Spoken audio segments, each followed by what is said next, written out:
बिस्मिल्लाहिर्रहमानिर्रहीम सल्लल्लाहु अलैहि वसल्लम। बच्चों, उम्मीद है आप सब खैरियत से होंगे। आज क्लास 9th मैथ, उसके मोस्ट इम्पोर्टेंट जो है आपको क्वेश्चन बताऊंगा। अगर आपने ये कर लिए तो इंशाल्लाह आप 90% से अबव मार्क्स आप ले सकेंगे। आपने इसके मुताबिक तैयारी करनी है तो आपका पेपर जो है ना 100% जो है ना वो ओके हो जाएगा, ठीक हो जाएगा। ठीक हो गया बेटा? तो आपको मैं डिटेल से बताता हूँ कि आपने कौन कौन सी एक्सरसाइज में से कौन कौन से क्वेश्चन करने हैं।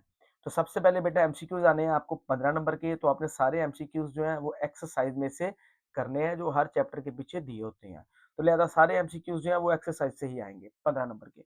उसके बाद आ जाती हैं डेफिनेशंस, तारीफें आ जाती हैं।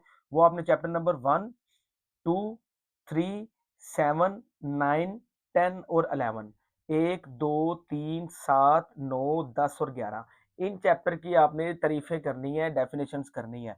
इंशाल्लाह सारी तारीफें इन्हीं चैप्टर में से आएंगी। उसके बाद बेटा आपको मैं चैप्टर वाइज बता देता हूँ एक्सरसाइज और क्वेश्चंस के कौन कौन से आपने करने हैं, पेपर उसी में से ही आएगा। सबसे पहले आ जाता है जी चैप्टर नंबर 1 हमारे पास। Chapter number